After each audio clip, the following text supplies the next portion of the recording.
सास का घूंघट पार्ट 5। अब तक हमने देखा कि पंचायत के फैसले के अनुसार घर की सारी औरतें खंडर में रह रही हैं। अब देविका के सामने सबसे बड़ी चुनौती ये है कि घर की औरतों को आत्मनिर्भर कैसे बनाया जाए। देविका ये सब सोच ही रही थी कि तभी उसकी नजर मिट्टी के बर्तनों पर गई। अरे, ये इतने सुंदर सुंदर मिट्टी के बर्तन किसने बनाए हैं? ये बर्तन तो माँ जी और चाची जी ने बनाए हैं। अरे वाह, इतने सुंदर बर्तन तो मैंने आज तक नहीं देखे। माँ जी, चाची जी, आपने ये कहाँ से सीखा? अरे बहू, ये तो हम बचपन से बनाते आ रहे हैं। ये स्टील, पीतल और कांच के बर्तन तो अब चले हैं। पहले तो मिट्टी के बर्तन में ही लोग खाना खाते थे। ठीक है, तो हम दोबारा से मिट्टी के बर्तनों में लोगों को खाना खाना सिखाएंगे। वीना दीदी और सुजाता भाभी, आप दोनों बताओ, आप दोनों को क्या क्या आता है? मुझे तो खाना अच्छा बनाना आता है। बस खाना बनाने के अलावा मैंने कभी कुछ किया ही नहीं। और वीना दीदी, आप बताओ, आपको क्या क्या आता है? पता नहीं, मैंने बचपन से यही सुना है कि लड़कियों को ये नहीं करना चाहिए, लड़कियों को वो नहीं करना चाहिए, इसलिए मैंने कभी कुछ किया ही नहीं। देविका, वीना को सिलाई, कढ़ाई और बुनाई बहुत अच्छी आती है। हाँ, आती तो है, लेकिन बहुत अच्छी नहीं। बहुत अच्छी भी आ जाएगी। अब देविका और बाकी सभी औरतें गांव में सबके घर जाती हैं और गांव की सभी औरतों से मिलकर कहती हैं, भाभी जी, अगर आपको अपने या अपने घर वालों के लिए कपड़े सिलवाने हो तो आप मुझसे ही सिलवाना। बहन जी, मिट्टी का चूल्हा, बर्तन या मटका बनवाना हो तो मुझसे ही बनवाना। मैं और विमला दीदी आपके घर के सारे बर्तन बना देंगे। भाभी, आप कभी किसी काम में व्यस्त हो और खाना ना बना पाओ ना, तो आप मुझे बता देना, मैं आपके घर के लिए खाना बना दूंगी। वो क्या है ना, आप तो सारा दिन खेतों में काम करती हो और कभी कभी खाना भी नहीं बना पाती होंगी, इसलिए। इस तरह घर की औरतें जी जान से अपने अपने कामों में लग जाती है। धीरे धीरे उनका काम बढ़ जाता है और वो अपने खंडहर को ठीक करने में लग जाती हैं। वहीं दूसरी ओर घर के सारे आदमी घर का काम संभाल नहीं पा रहे थे। अरे भाई कल्याण, चाय तो पिला दे, जमाना हो गया अच्छी चाय पिए हुए। आप भी ना घर के दामाद से क्या क्या काम करवाते हैं? अभी लाता हूँ चाय। कल्याण, तुम दामाद नहीं बेटे हो, इसलिए इस घर के सुख दुख, घर के काम और बाहर के कामों में तुम्हारा सहयोग तो होना ही चाहिए ना। इतने में कल्याण चाय बनाकर ले आता है। जैसे ही सचिन चाय पीता है तो उसके मुंह से चाय निकल जाती है। जीजा जी, ये क्या बनाया है, इतनी कड़वी चाय? इससे अच्छा तो करेले का जूस होता है। देख सचिन भाई, मैं तो ऐसी ही चाय बनाता हूँ, पीनी है तो पी, नहीं पीनी है तो अपने आप बना ले। मैं खाना बनाने जा रहा हूँ और अकेला नहीं बना सकता, आप में से कोई मेरी मदद करो। सचिन मेरी चाय की बुराई कर रहे थे ना, तुम जाओ अब खाना बनाओ। सचिन और मोहन दोनों खाना बनाने में लग जाते हैं। मोहन भिंडी काटकर कढ़ाई में छोड़ देता है और उसमें पानी डाल देता है। आपने भिंडी में पानी क्यों डाला? शायद पानी नहीं डलता, पता नहीं, लेकिन माँ ने कभी भिंडी में पानी नहीं डाला था। लेकिन बिना पानी के भिंडी बनेगी कैसे, मतलब गलेगी कैसे? बिना पानी के बनाएंगे तो चिपक नहीं जाएगी कढ़ाई से? पता नहीं, चलो देखते हैं कैसे बनती है भिंडी। भैया, कितने दिन हो गए ना अच्छा खाना खाए हुए। खाना तो सुजाता बनाती है, इतना मज़ेदार खाना कोई और बना ही नहीं पाता। सचिन और मोहन खाना तैयार करके ले आए। सभी आदमी खाना खाने लगे। खाना बना तो बहुत बुरा था, लेकिन किसी ने बिना कुछ कहे खाना खा लिया। तभी जोगिंदर ने कहा, घर की हालत कितनी बुरी हो रही है, जगह जगह जाले लगे हैं। 2 दिन से तो किसी ने झाड़ू भी नहीं लगाई घर की।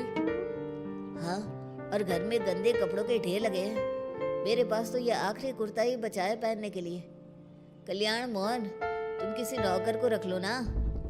हमने 1-2 लोगों से बात की थी नौकर के लिए, लेकिन कोई घर में काम करने के लिए तैयार ही नहीं है।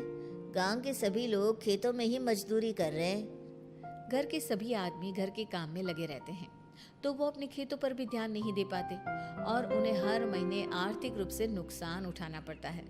धीरे धीरे उनके घर की हालत खराब होने लगती है।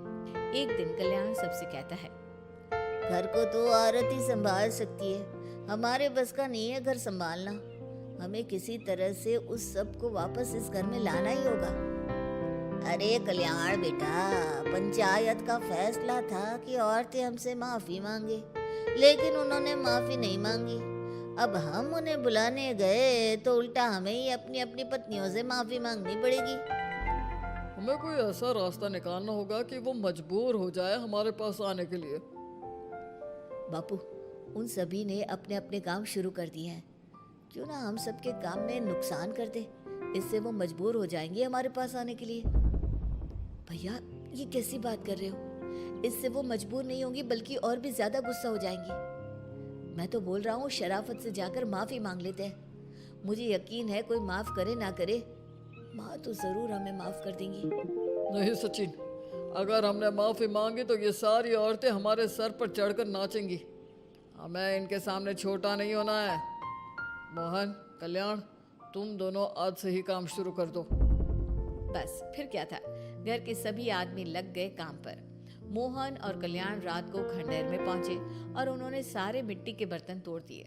उसके बाद वीना ने जो कपड़े तैयार करके रखे थे वो सारे कपड़े उन्होंने फाड़ दिए। सुबह जब घर की औरतों ने ये सब देखा तो परेशान हो गई। अरे, ये सारे बर्तन किसने तोड़ दिए? माँ, किसी ने मेरे सिले हुए कपड़े ही फाड़ दिए। ये हरकत कौन कर सकता है? और कौन करेगा भाभी, ये सब उन आदमियों की हरकत है।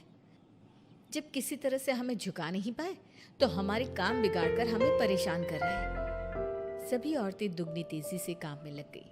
उन्होंने दिन रात मेहनत की और उस खंडहर को महल की तरह बना दिया। उनके काम की तारीफ सुनकर दूर दूर के गांव से लोग आने लगे और उनसे अपना काम करवाने लगे। एक दिन सभी औरतें बैठकर खाना खा रही थी, तभी विमला ने देविका से कहा, देविका, हम कभी सोच भी नहीं सकते थे कि हम अपनी मेहनत से अपने लिए इतना बड़ा और इतना अच्छा घर बना लेंगे। देविका बहू, आज हमें इस बात का एहसास हो रहा है कि हम तो सिर्फ सांस ले रहे थे, जीना तो हमें तुमने सिखाया है। मुझे तो अब भी यकीन नहीं हो रहा कि मेरे पति की पहचान के अलावा भी मेरी कोई पहचान है। गांव के सब लोग मुझे सिर्फ मोहन की पत्नी के रूप में जानते थे, लेकिन अब सारा गांव मुझे जानता है। देविका, मैं कुछ ही दिन में इस गांव में एक अच्छा सा होटल खोलूंगी और मैं एक बुटीक खोलूंगी। मैं यहाँ गांव की लड़कियों के लिए एक स्कूल खोलना चाहती हूँ, यही मेरा सपना है। सभी औरतें खाना खाकर सो जाती है। रात बहुत ज्यादा हो गई है, लेकिन देविका को नींद नहीं आ रही थी। तभी उसे किसी के कदमों की आवाज सुनाई दी। पहले तो देविका थोड़ी डर गई, लेकिन उसने हिम्मत करके उठकर देखा तो उसके सामने सचिन खड़ा था। सचिन, तुम यहाँ क्या कर रहे हो? कहीं तुम मेरा कोई नुकसान तो करने नहीं आए? मेरे पास तो किताबों के अलावा कुछ नहीं है, फाड़ना चाहो तो फाड़ सकते हो। देविका, मैं तुम्हारा कोई नुकसान करने नहीं आया हूँ, बस तुमसे माफी मांगने आया हूँ। क्या? रात के अंधेरे में चोरों की तरह तुम मुझसे माफी मांगने आए हो? प्लीज देविका, माँ और चाची को समझाओ कि वो बापू और चाचा जी से माफी मांग ले और तुम सबको लेकर घर आ जाए। सचिन, तुम भी तो अपने बापू और चाचा को अपने साथ ला सकते थे ना, और माँ और चाची से माफी मंगवा सकते थे ना। प्लीज देविका, मुझे माफ कर दो और घर चलो। कैसे माफ कर दो सचिन? तुमने मुझे मरने के लिए छोड़ दिया। अगर माँ और चाची हिम्मत करके मुझे अस्पताल ना ले जाती तो आज मैं और मेरा बच्चा जिंदा ना होते। ना तुम मुझे अस्पताल में देखने आए और ना ही अस्पताल से आने के बाद मेरा हाल चाल पूछा। मुझे तो छोड़ो, तुमने अपने बच्चे का चेहरा तक नहीं देखा और तुम मुझसे उम्मीद कर रहे हो कि मैं तुम्हें माफ कर दूं? कभी नहीं सचिन। देखो देविका, हम सबको बहुत नुकसान हो रहा है। घर के काम की वजह से हम बाहर के काम पर ध्यान नहीं दे पा रहे। घर और जिंदगी दोनों अस्त व्यस्त है। वो इसलिए कि तुम सब आदमी संगठित नहीं हो। अपना दिमाग और ऊर्जा हमें परेशान करने में लगा रहे हो, और हम औरतें संगठित हैं। हम अपना दिमाग और ऊर्जा अपनी प्रगति में लगा रहे हैं। इसलिए हमने खंडहर को भी महल की तरह कर दिया और तुम्हारी हवेली खंडहर की तरह लगती है। सचिन देविका से बार बार माफी मांग रहा है। क्या सचिन को अपनी गलती का सच में पछतावा है या फिर ये घर के आदमियों की कोई नई चाल है? ये जानने के लिए आपको हमारे आने वाले एपिसोड का इंतज़ार करना होगा। और हाँ, कमेंट करके हमें ये भी ज़रूर बताइए कि क्या देविका को सचिन को माफ़ कर देना चाहिए? क्या उसे सब कुछ भूलकर सचिन के साथ अपना घर बसाना चाहिए या फिर सचिन को भूल जाना चाहिए?